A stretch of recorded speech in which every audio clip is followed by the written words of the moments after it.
This is the Voice of Early Childhood podcast.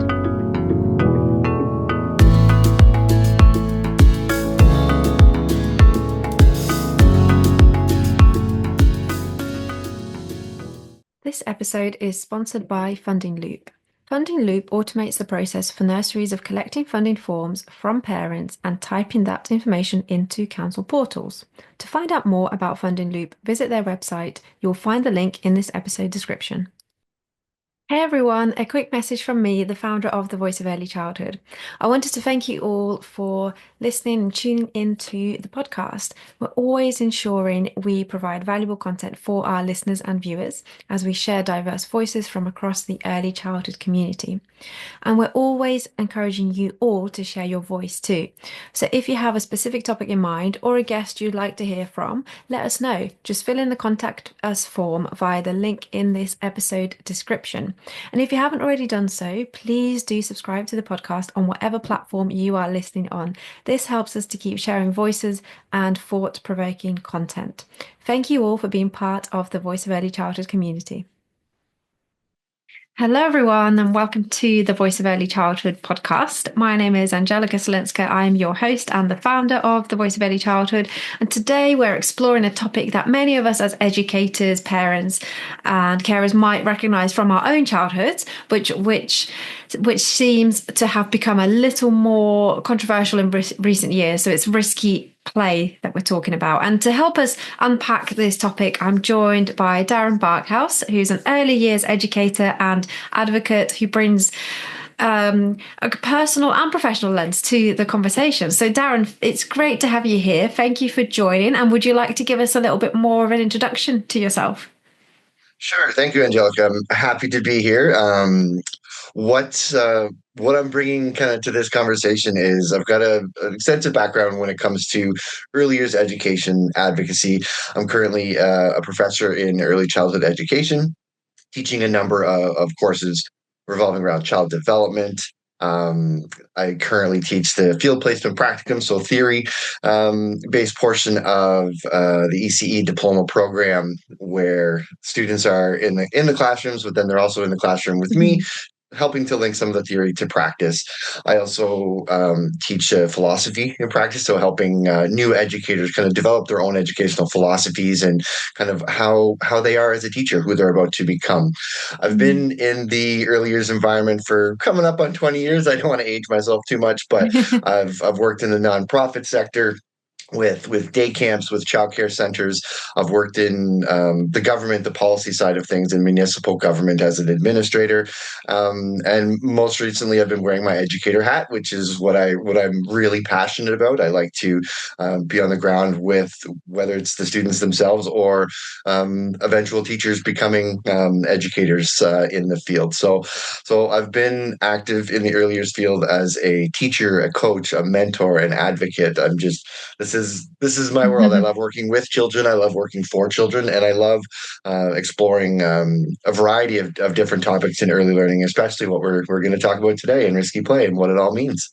Yeah, brilliant. It sounds like you've got such a wealth of experience. And for all of our listeners and viewers, tell us where you're from, because obviously, as we discussed before we clicked record, it's 7 a.m. where you are, and it's midday where I am in England. No worries. So originally I'm from Antigonish, Nova Scotia. So I grew up on the east coast of Canada. I currently reside in London, Ontario. So a different London than you're used to, but currently in Ontario. I've been here for the last, I want to say 14 years in Ontario, but spent most of my upbringing on the east coast. And I've worked and traveled abroad within the field. But yeah, originally my roots are on the east coast. I grew up and right on the ocean. So I'm grateful that I had that upbringing, but I'm in more landlocked in central Canada here. We've got the Great Lakes around us, but it's not quite the ocean, but I still love it. Yeah, well, let's start with Nova Scotia then. So let's start with your childhood memories, because in your article, you paint such a vivid picture of growing up in rural Nova Scotia. You talk about roaming the coastline, exploring the forest, and what some might now call as risky play. But back then, it was just play, wasn't it? And that's kind of what you mentioned in your article. So I guess, can you take us back to that time and share what those early experiences meant to you as a child?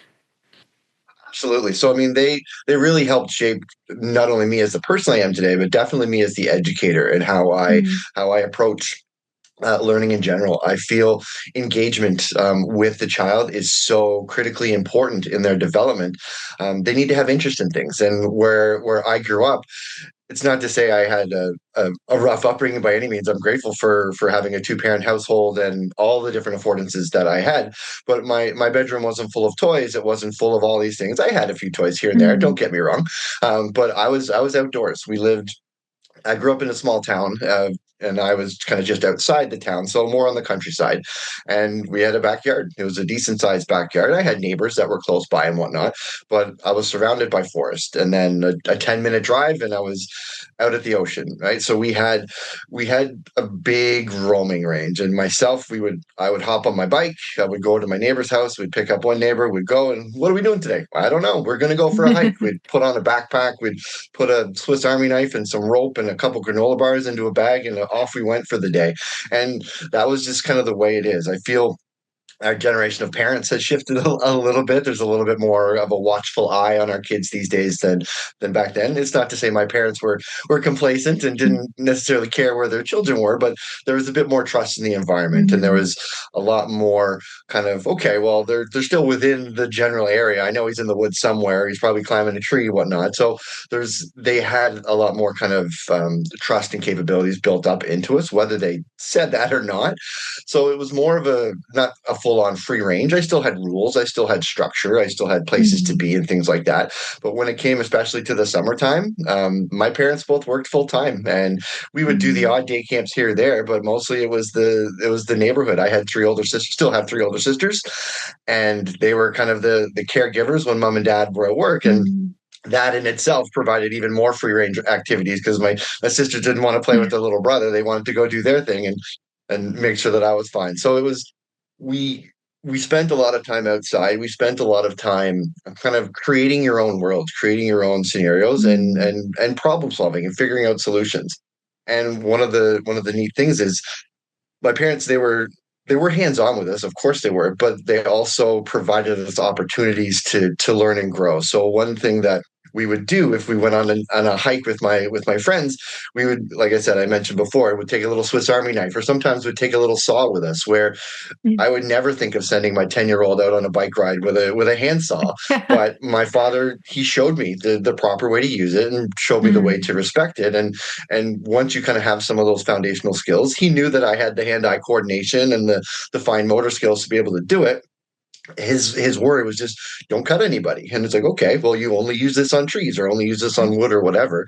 And that was kind of the basis of my childhood. If I didn't know how to do something, if it was safe enough to figure out on my own, I would usually go that path because I was a very kinesthetic learner, very visual learner as a child. I still am as a grown up. Mhm. So I learned by doing and whatnot. And thankfully having the opportunity of having a garage in my backyard with all these tools and random things that my father would allow me to use, that really helped kind of build up some of that confidence. And it's something that I Mm. try to instill with my children now, in that I know I can do it quicker, I know I can do it more efficiently, but let's give them the tool, let's have that learning Mm. outcome for them. So yeah, my childhood, it very much shaped who I am. It was a much more laid back kind of pace to life. There wasn't that kind of rush and hustle and bustle that we see in some of our bigger cities. Even where I am in London, Ontario, we've got a city of 500,000 people, and it's Mm. small by global standard, but still a very busy and active urban center, right? So it's that in itself is a contrast to what I was used to growing up. You take for granted a lot of these things, or at least I kind of did back then. I would get bored going to the beach, or I would get bored going on the same hike, Yeah. and when I look back at my myself as a child, and I'm like, how did you do that? Because those are the things that I look forward to now as an adult. I finish a long day at the office and I want to go for a walk, or I want to just even go look at a body of water. Like Mm. that, to me, that's kind of Yeah. therapy. And that can build on that nature connection, kind of a little outside of what our topic today is. But that element of risk from my childhood, I think really got confounded in me because of the trust that I had from my parents. I'm sure I put some gray hairs on my poor mother's head by some of the things that I did and pushed the boundaries a little too much. But those are those moments that helped create those learning opportunities. When I Mm, went around the corner too fast on my bike and you get the speed wobbles and you feel that sense of I'm out of control. hmm. And that's a really powerful moment in a developing child's mind because you're shifting from that kind of prefrontal cortex where you think you're part of your brain and you're going into that amygdala response and you're able to start navigating between those two brain systems. And that's really crucial because we see so many children today where they get in a stressful situation or have some adversity put on Yeah. them and it's straight to that amygdala response, that fight or flight, and they can't think clearly. So the more opportunities we have as young children to kind of be put into those positive stress situations, then they learn to navigate better between those two high functioning areas of the brain that Mm, offer two very different outcomes. So if you're able to kind of take that deep breath and kind of settle yourself and get out of that amygdala response, then you're building up those resiliency skills. And that's one of hmm. the big takeaways that I love about risky play is that resilience. Because I'm seeing, and even at the college level with the students that I teach today, I often wonder how they were able to get this far because there's some of those critical life skills. And like, okay, Mm, you don't have a whole lot of resilience. You haven't faced a lot of adversity. So as a grown up, as a later teenager, someone in your early 20s, if you've never faced adversity before, that really starts to manifest itself in a lot of those outward anxieties and mental health concerns and stressors and whatnot. So my goal is to kind of put those positive stresses on the children as early as possible because that's hmm. when me growing up on the east coast of Canada, that was the environment. You sometimes you didn't have a water fountain nearby and you ran to the neighbor's house and you filled up from their hose type of thing, or you went and got a drink that way. Like you became resourceful, you became Mm, creative, yeah. and now I feel we're really kind of hand holding too much and kind of bubble wrapping our Hmm. kids a little bit, and we have to kind of give them a little bit more of that freedom and roaming range to make some of those decisions and whatnot. So yeah. Yeah, so I guess your definition from your own childhood experience really is your definition of risky play is around problem solving. And like you say, I find it really interesting that you talk about positive stress situations. I've not really heard anyone kind of frame it in that way, but it makes so much sense. And when you talk about some of the students that you have, the older students you have now, not having faced adversity necessarily, then actually I guess when we look at the younger children in the early years, if they are in situations where there's kind of a lot of let's say comfort for them, so they're like you said, not having faced any kind of discomfort, adversity, challenge, then providing that risky play can provide that positive stress as you talk about, and then builds up that resiliency and prepares them for dealing with stressful situations in the future. So I guess we need that controlled environment in a way to provide children with risky play opportunities. And what you talk about from your experience, there wasn't really much control there. It wasn't a controlled environment, I guess. So that's probably the big difference that we have today, isn't it, in terms of how we used to kind of experience and see risky play before, or just as play, normal play. But now we're seeing a lot of things as too risky, and there's a lot of adult control. So I guess what would you say for the role of educators and caregivers as well? What's their role in supporting these experiences rather than controlling? Because there's a massive difference, isn't there? But still within a controlled environment, because we do need that, don't we? With more risks today. Absolutely. So when we're talking about that kind of controlled environment, not to say I didn't have a controlled environment as a child. We still had some Mm. rules and restrictions. It just Yeah. seemed a little bit looser and more freewheeling, so to speak. But when we look at the early learning environments of today's classrooms and today's outdoor environments, there's too many no's, and you can't do that. We Mm. can't go here. No, we're not allowed to do Yeah. this, and that seems to be the doctrine that gets put into all of our curriculum. Is that it's too restrictive. There's too many rules and things like Mhm. that. So that really starts to fall on the educators to see, okay, how much wiggle room do I have? Because a lot of times, unfortunately, we're handcuffed by the policies and the administrators that kind of implement these things. There's strict rules and liabilities in place. We don't want children to get hurt. We don't want to get sued. So Mm. there's a lot of those fears, mostly from that administrative level, which unfortunately transcends down to the educators and says, well, no, we can't do that. The rules say we can't go here. We can't do that. But Mm. where we can really start to open that up is just allowing smaller opportunities. So a very basic arts and crafts activity where children are using scissors or they're using glue. Too often the educator, out of efficiency or out of frustration, they go, here, just let me do it. I'll get it done for you quickly. Whereas Mm. why don't we just push pause, and we're not harming anybody by this child taking an extra 5 minutes to cut out this shape. Just because those scissors are sharp, yep, we make that aware to them. It's like, okay, we have the conversation. We talk about the potential risks that are involved with it. What happens when the child uses a pair of scissors? Well, they could cut themselves. Okay, so we teach them what is appropriate to cut, how we properly hold them, where we put our other hand, and we role model this, and we give them the opportunity to try.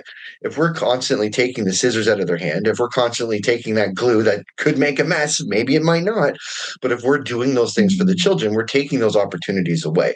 And it's kind of funny that I'm talking about simple arts and crafts like cutting and Yeah. gluing as risky play, but it is, because if we're not allowing the children to do the full part of it, then you're cutting out elements of that growth opportunity. So yeah, something as simple as using scissors, that's risky play to some Mm. students.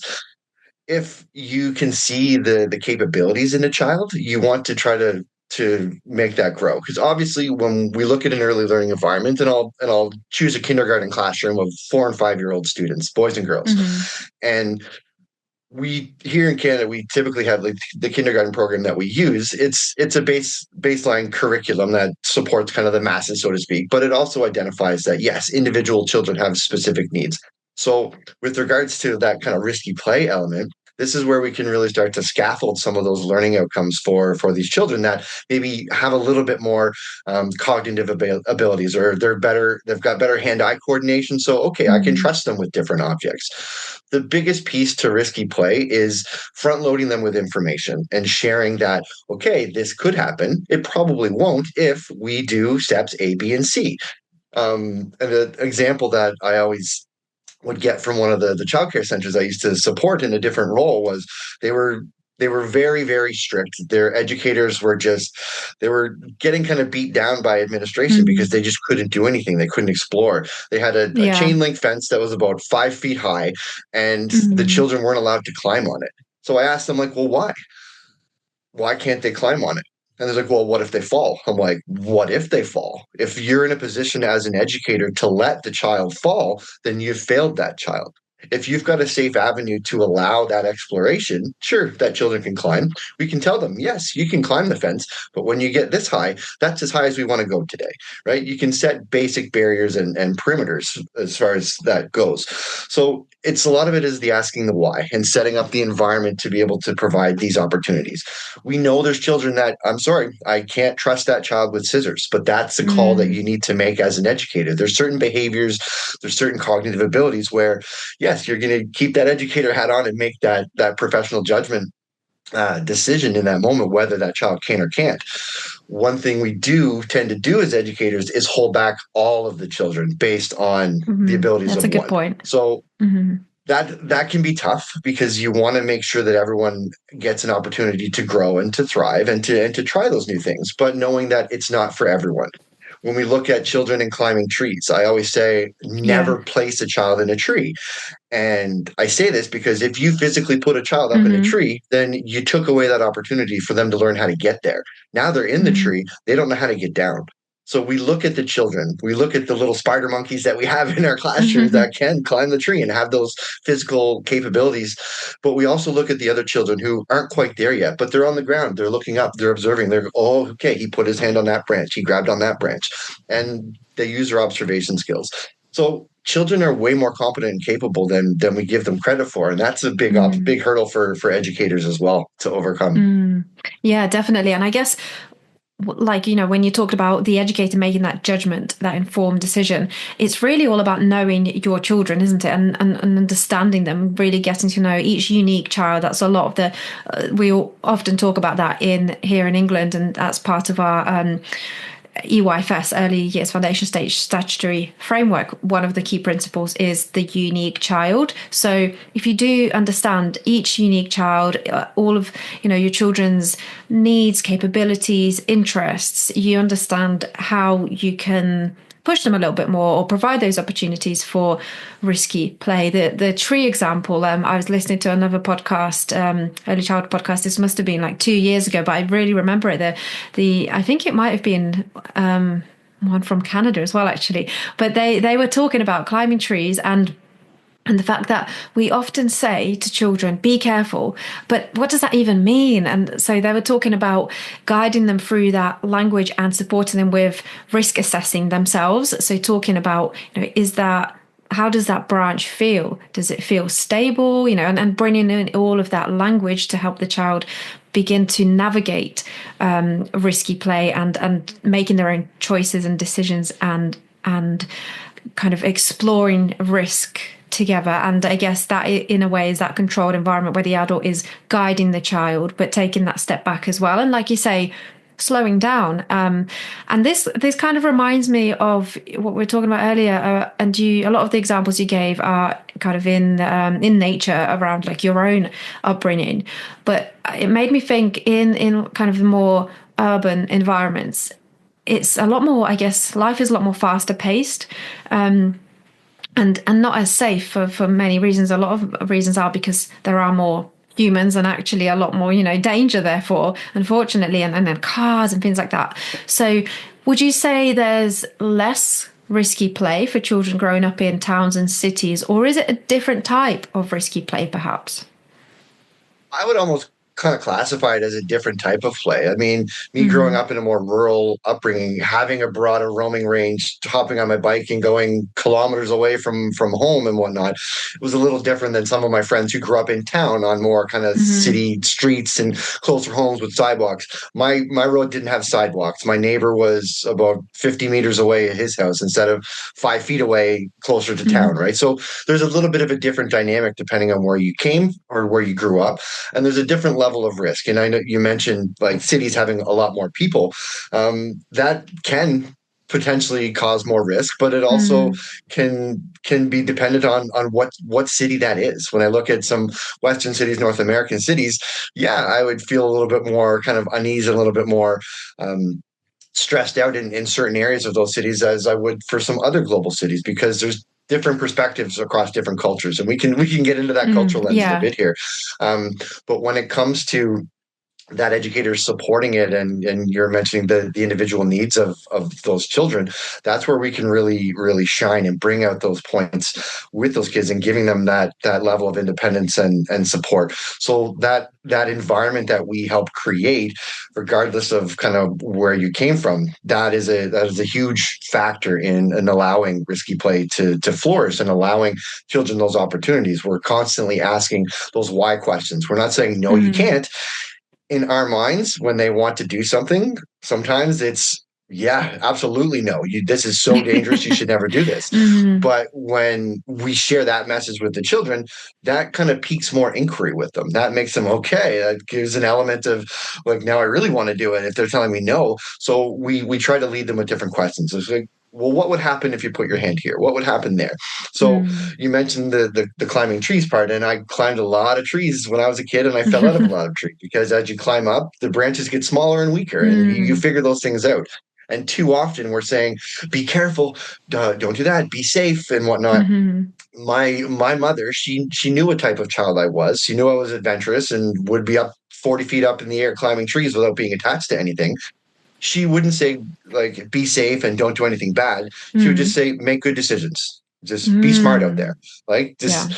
basically that was her way of saying before you do it, push pause, at least take a deep breath, and then right. So it's kind of reframing the way that we're Mm-hmm. setting up activities and not restricting. We're not saying no to everything. We're not canceling everything. We're Mm-hmm. asking, okay, why? You want to climb to the top of the fence? Tell me why. What's on the other side? You can see the other side. Why do you want to go?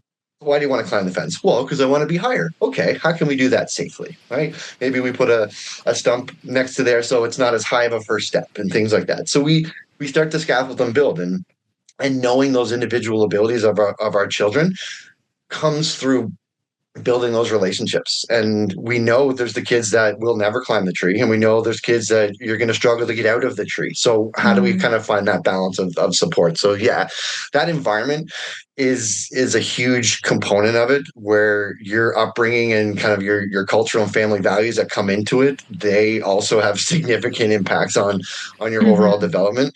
So yes, I would kind of long-winded answer here. The what I would kind of compare between the two areas is it's a different element of risk. Like when we look mm, at when I will go out and play in the forest here, my risk is more from a wildlife perspective or from a natural yeah. perspective. I might bump into not a grizzly bear where I'm at, but we've got black bears and there's Mhm. coyotes and stuff like that. There's wildlife that you may come across. I very seldomly ever would see that as a child, because typically if a bunch of kids roaming through the forest, you're making a lot of noise and you're going to scare everything away anyway.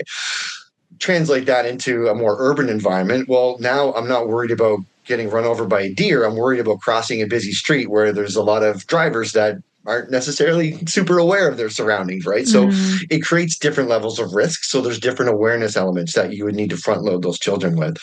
So when I look at my children, for example, we live about 1 kilometer away from their school, and we generally walk them to school. Or now it's getting warmer, they use their bikes. My 10-year-old, he's pretty independent. He goes by himself or with one of some of his friends, and they usually walk to school every morning. Whereas my wife and I will walk with my 5 and 7-year-old. We cross some busy streets, right? And there's some kind of stressful areas that, yeah, as a parent, it's hard to be like, okay, I'm completely giving up my control here to my 10-year-old mhm. to trust that he's going to get to school. But then I think back to my childhood, and I'm like, my parents didn't even know where I was half the time. And I was Yeah. could be 10 kilometers away from home on my bike with no snacks or water. And they just kind of knew that I would be resourceful enough Mhm. to make it home. They knew that I had a basic lay of the land. And I still have that confidence in my son, even though his roaming range is significantly smaller than mine was. That, I mean, there's a few factors that go into that. I mean, there's some difference of opinions between parenting styles Yeah. between my loving wife and I, and my own kind of changing perspectives over time. But Mhm. it's the environment we live in.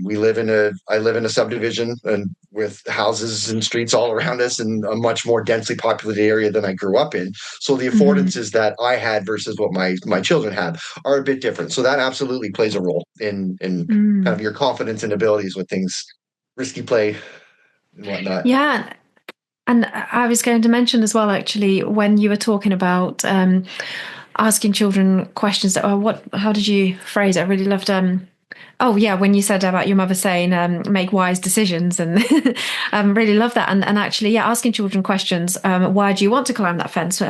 So I guess you're really you're teaching them and preparing them to be critical thinkers, and that's the most important thing, isn't it, out of all of this? Like we mentioned that right at the beginning, risky play is essentially all about problem solving. It's not what many people might think of kind of almost like reckless behavior and children kind of physically taking risks and potentially hurting themselves. Actually, it's more about the cognitive side of thinking about what could possibly happen here, like you say, posing those questions. And it's really interesting that you mentioned actually different opinions, but also that kind of cultural lens. So in your article, you mentioned a time in Asia and how children in different parts of the world experience independence very differently. So can you share a little bit more about what you observed during your time kind of in Asia? For sure. So I spent about 4 years of my life living in Asia. So 3 years of that as a kindergarten teacher in South Korea, and Mm, another year's worth of kind of traveling all through Southeast Asia, India, and Middle East and whatnot. So gaining a lot of kind of cultural yeah. perspectives as I went along.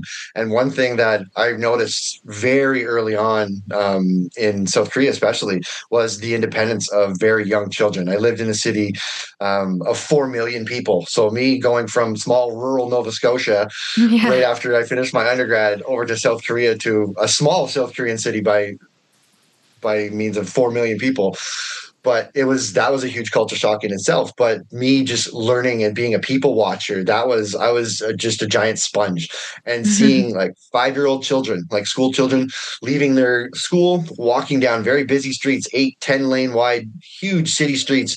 Thousands of people walking around everywhere you go, and these short, tiny little humans walking with Mm. their big backpacks on that were half the size that they were, and they're walking down the streets. Their parents aren't with them. There's no caregivers, there's no teachers. They're walking from one little school Wow. to the next little school. Maybe it's a block away, maybe it's a half a kilometer away, but they're doing that, and no one's bothering them, no one's looking at them, no one's calling Children's Aid Society and trying to call their parents. Whose children are these? Whereas if I saw that on the streets here, we'd see 2 5-year-olds walking, then we're on the phone calling the police. We're like, hey, Yeah. there's unsupervised children, what do we do? So that was my first real kind of eye opener as a very young professional, and seeing how, okay, like this is different. I mean, yes, it's a different cultural lens, and there's different Mm. expectations on those children. I didn't always agree with all of the kind of philosophies on what they did over there. I felt that children were over schooled, if that's if that's the thing. They spent Mm. education is a very important piece to their culture, and I have the Mhm. utmost respect for that. I just didn't always agree with the amount of time, especially the really young children. When I would Mhm. share with my students that after my elementary school finished, I would go home and play with my friends, or sometimes I had hockey practice if it was the winter, or went and did Mhm. something else.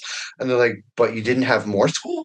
So usually over there, they would go to the regular school, and then they would go to a private English school for an hour, a private math school for an hour, a private Mhm. music school for an hour, and they're in school for 10, 12 hours a day. So it was just a really Wow. long day, and it just showed that it was just a different mindset, and they didn't have that emphasis on play. So when you bring those children over to an environment that we have here, some of those children, they don't have the same kind of abilities just to play and to go from Mm. there. So the different cultural context. Another really neat example, I was in the right along the Mekong Delta in southern Vietnam. So a very Mm. huge river system, very busy with boats, ships, commerce, and whatnot. And I had my tourist hat on. We were just going through over to a floating market, and all of a sudden, this little dugout canoe goes speeding by us, and there was 2 little girls on there, and the boat was full of bananas. And the girl running the motor on the back, she couldn't have been more than 10 years old. And her little sister at the front, she might have been 5 or 6 if she was that old. And I just stopped, and I took a picture of it. I still have it, and I share it with my students, and I use it as a comparison, where Mhm. she's smiling. She's got one hand is waving to us, and the other hand is holding on to the rudder and steering this very unstable looking boat full of bananas, and she's on her way to the market. And Wow. that, I mean, very independent. Would I put my 10 Mm. year old and 5 year old on that same boat? Not a chance. And it But was to just the say two of them on that just boat, the just two of them? them. Yep. Wow. And there's giant like oil tanker ships and big boats, and it's a very busy area. Like the width of this Mhm. river was probably a kilometer wide where we were. And they were just out doing their thing, and no parents or supervision to be found. Mm. But that, again, another eye-opening moment for me earlier on in Mm. my professional career, that really spoke to the capabilities of what children have. I'm not saying we need to use them in an exploitive way, but I mean, some Mm. cultures, you rely on those children to help for the family and whatnot. Yeah. um, Mhm. but again, the argument to be made is, well, my Canadian kids, they could never do that. Of course they could do that. They just grew up in a different situation with different surroundings. If I was to put them in that situation right now, well, yeah, they would fail because they don't have those kind of prerequisite skills that those other Mhm. children developed in their own kind of cultural lens. So that was really the foundation of me starting to build up my kind of trust and confidence in children's abilities, and that, okay, I've seen them going through so much adversity.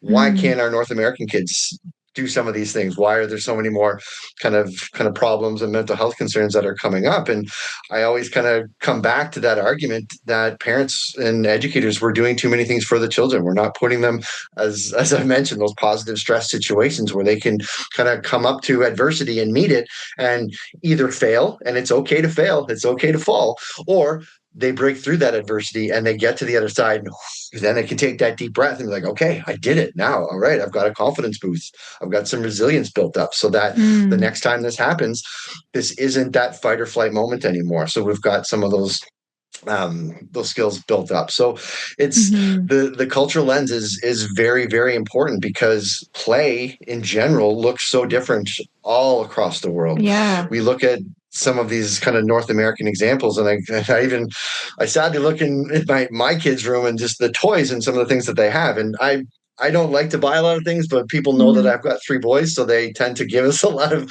their hand-me-downs and things like that. So we've got a lot of those traditional toys and whatnot. But my children still come up to me, Dad, I'm bored. What can I do? And I don't have anything to do. And I look at them, I'm like, go call your grandmother. She'll tell you what to do. Right. Because if I ever did that to my mom, she would say, "Go get lost, get out of my face, go outside, go find something to do." And at the time, as a child, you're very dismissive of that. Like, oh, I don't want to do this. But Mm, it's really pushing those resilience skills. It's really pushing those problem solving skills. You get creative and you fill in the void. And it's not to say my parents just intentionally wanted to ignore me. And I'm sure there were many times where they wanted to because I was an annoying little kid at times. But it's that empowerment that we want to give the mm, children. We can't just keep giving them the answers and giving them the direct route to the end goal. We want to put them on mhm, the racetrack, but we don't want to tell them where the finish line is, right? So we want to make sure that they're in the car, they can drive, they can turn the wheel, but we still can tap the brakes behind the scenes just to make sure we still mhm, have a bit of control. When we give children that illusion that they're in full control, that's one of those kind of Goldilocks zones where you can really start to see some development because they think that we fully trust them, that they're fully in control. But the best educators are the ones that can still kind of control things and be that little puppet mm. master and keeping them safe in those controlled environments. So that's where we can really build and scaffold on once those relationships are built with Yeah. those children and we understand. And that really reminds me when you're talking about scaffolding children's learning and that kind of, as you mentioned, Goldilocks zone. It reminds me of the theorist Vygotsky and the zone of proximal development, and that's exactly what we teach Exactly. our kind of undergraduate students, and that's exactly what you're talking about here. That's it. You are providing that support for the child who may have not quite been able to do what he's able to do on his own, but with the support of the educator or parent, he's able to do that and actually I guess you're almost taking it a step further there by saying that you are really allowing that child to feel like they have the control. And then I guess that, in a way, like that illusion that they've got all of the control. But if anything, it's that motivation and that confidence that you show in them that yeah you've got this and giving them that I guess growth mindset and resilience and really instilling all of that and that's so vital.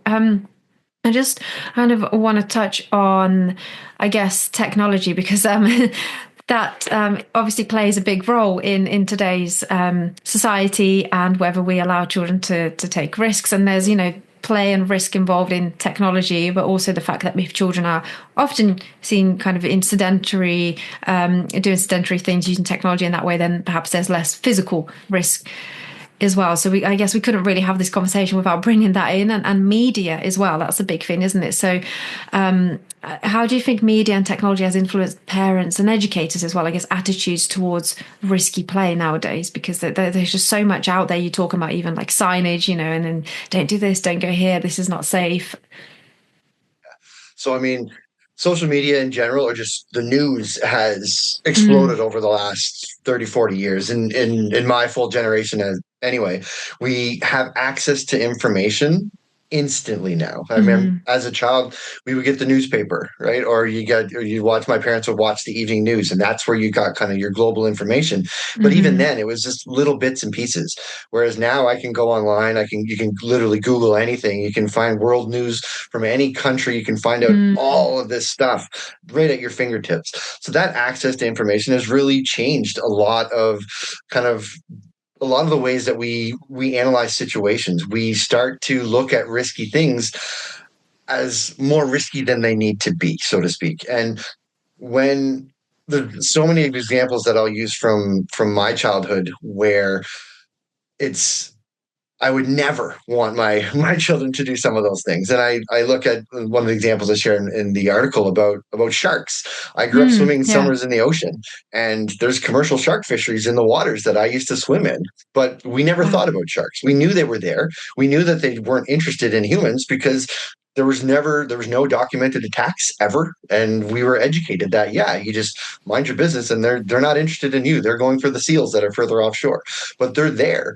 But all it takes is one person who heard on the news that, oh, there was a shark attack in South Mm-hmm. Africa last week. Okay, that's really far away, but all the oceans are connected. All the sharks, we still have them, right? So it's those different Mm-hmm. perspectives, those different perceptions that the media chooses to glorify, those one-off events, those very rare events that we kind of turn into, okay, well, that's probably going to happen to me the next time I go to the beach, right? So we Mm-hmm. start to develop these unhealthy kind of fears and mindsets that really starts to shift our own risk assessment mechanisms. And another example I share Mm-hmm. is the differences between riding in an airplane and riding in a car, where the stats show globally you're more likely to get hurt in a car than an airplane. Mm. But when a Yeah. plane crashes, it's tragic. Yeah. It's world events because usually more than one or four people and will die in a plane crash than a car crash.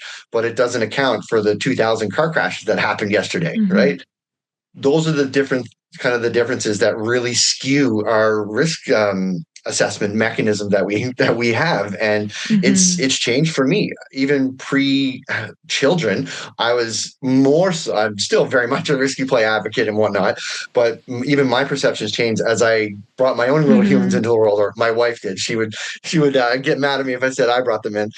um, we start to look a little bit differently. It's like, okay, let's tap the brakes a bit. I'm a little uneasy about this situation, but the media really has provided a platform, and social media especially, to people who might not have had the courage or whatnot to speak up. So that's just going more into like a negative lens, where we're Mm-hmm. seeing increases in obviously cyberbullying and stuff like that. There's Mm-hmm. another interesting thing I'll mention quickly is I'm starting to kind of look into some research around bullying. As an example, Mm-hmm. we're seeing a huge decline in physical bullying, like face-to-face bullying that I used to see in schools.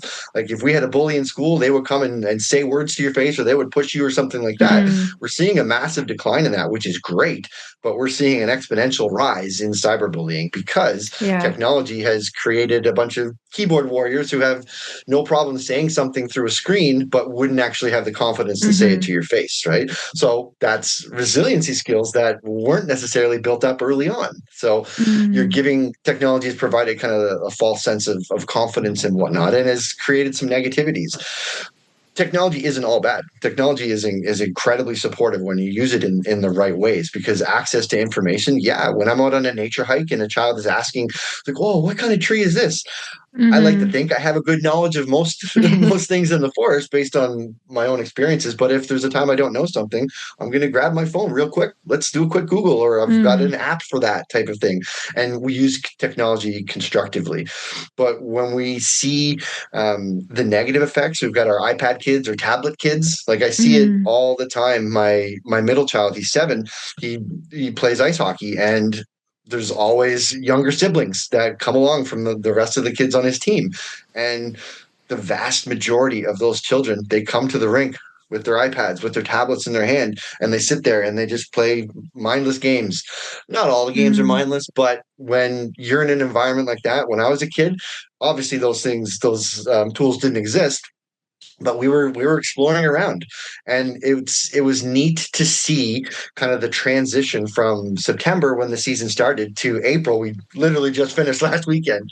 Mm. Just seeing the progression of the parents and some of their attitudes, because early on in the season you'd go to the hockey rink, and a hockey rink's a pretty big place. There's lots of corners and places to explore, and most of the parents would be very restricted. And it was like, no, okay, just stay close to me, don't go too far. But as Mm. relationships started to build up, as some of the children started becoming friends with each other and getting to know each other, they're developing a little bit more independence. Hey, we're going to go over to this rink, or is it okay if we go to this spot? I'm going with so and so's sister. It's okay.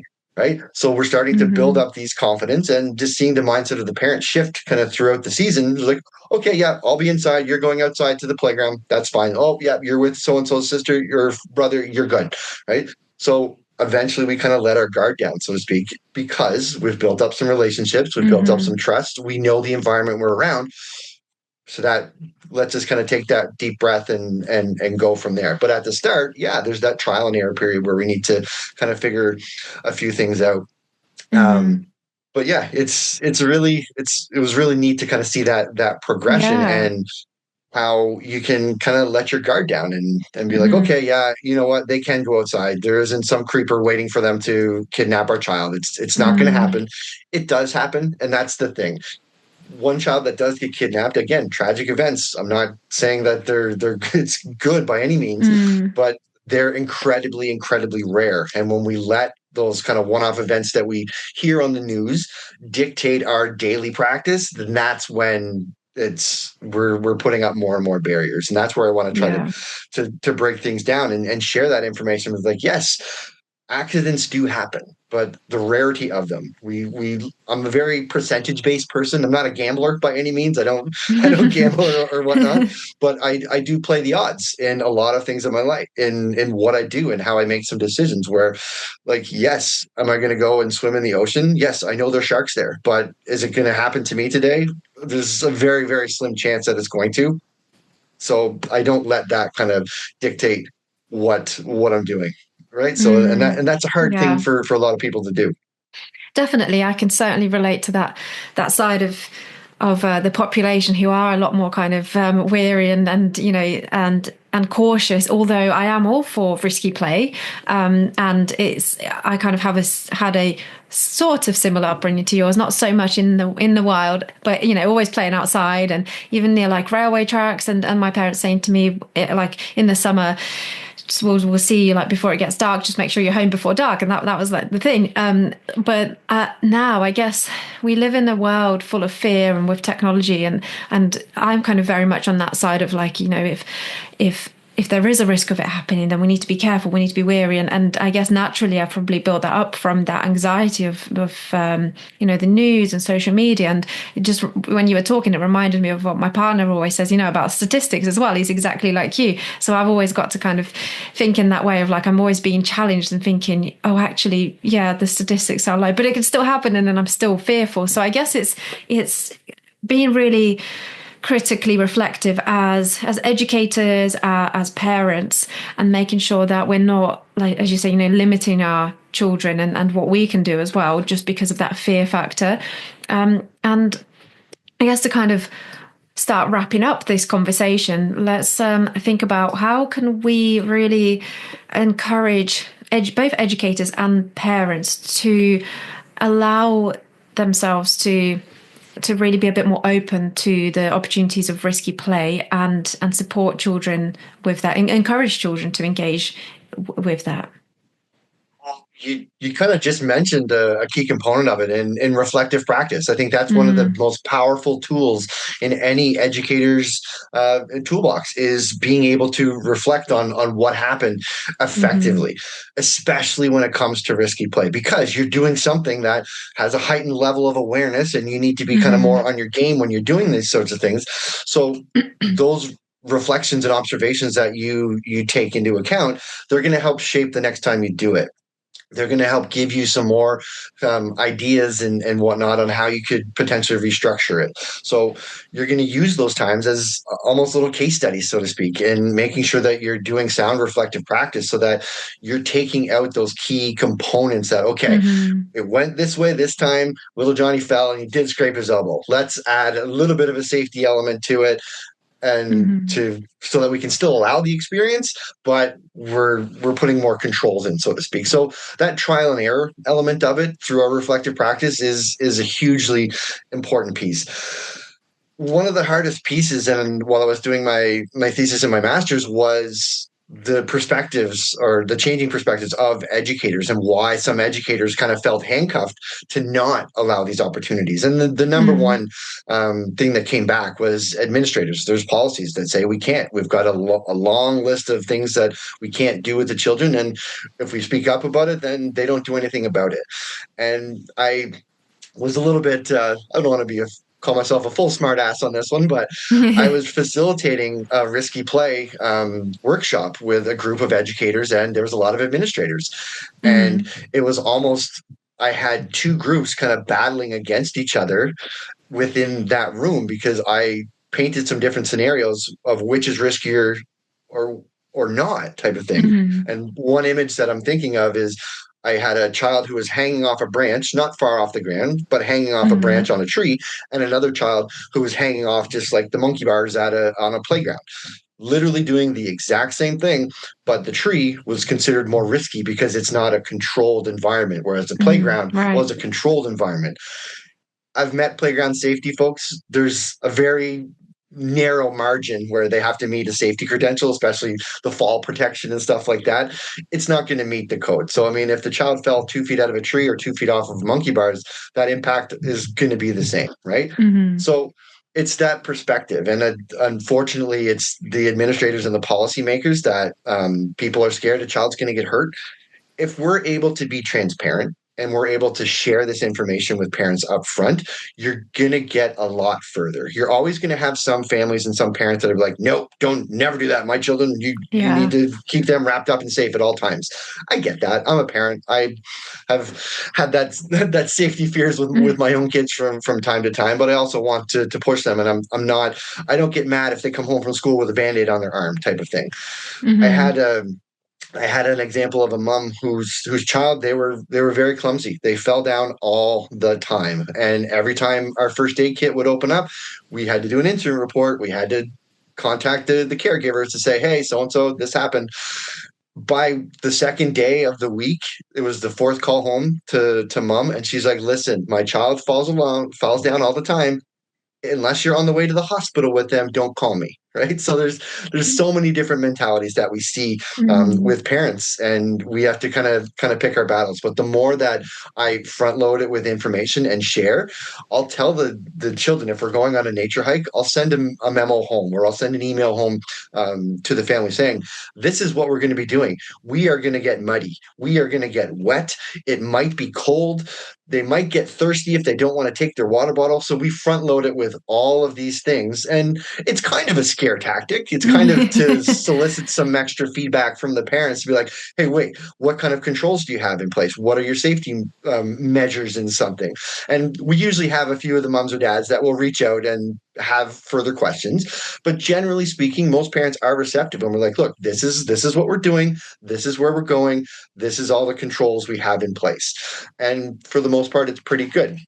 But when I look at children going anywhere, when my kids go on field trips, it doesn't matter if they're going to a bowling alley or somewhere, whatnot. You need permission slips. You got to sign those forms and make Mm-hmm. sure I waive all liabilities if you do anything to my child. So some parents are really hesitant when they have to sign off on something like that because they might not trust the system. But the way Mm-hmm. that I like to go about any sort of activities like this is by providing as much information as possible, being very transparent. I recall when I was working in the camping environment, I had a mother whose child, who was on the autism spectrum, struggled a lot with transitions, had a laundry list of concerns, and she literally brought me a physical list. You can't do this with them, you can't do that with them. And Right. me being a little smug about it, I was smiling and nodding along the whole time, and I said, "Perfect."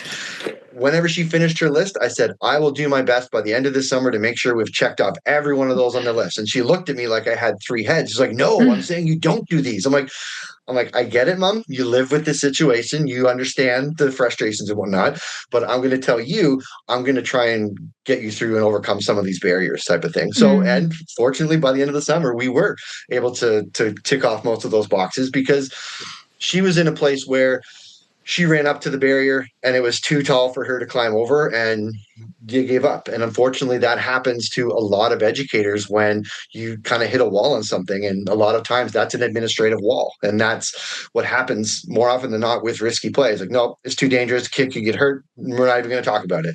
And Mm-hmm. that's frustrating. That's kind of demoralizing as educators, especially to an advocate like myself who really pushes for these things. I think the awareness piece is the biggest selling point for risky play. And we use simple examples, like I shared earlier about scissors. Using Yeah. scissors, that's risky play. You don't have to climb 40 feet up into a tree or use a saw or something like that. Simple little scissors. Everyday things that have an element of risk that we take that away from the children. That's what I'm getting at.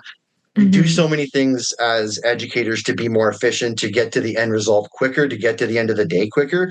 But by doing that, we take away those learning opportunities from the children. So, yeah, just because it takes you an extra 5 minutes to get there, do it because you already have that skill. You're the educator, you're the teacher. That child doesn't have the skill yet. Mm. Give them the opportunity to do that, right?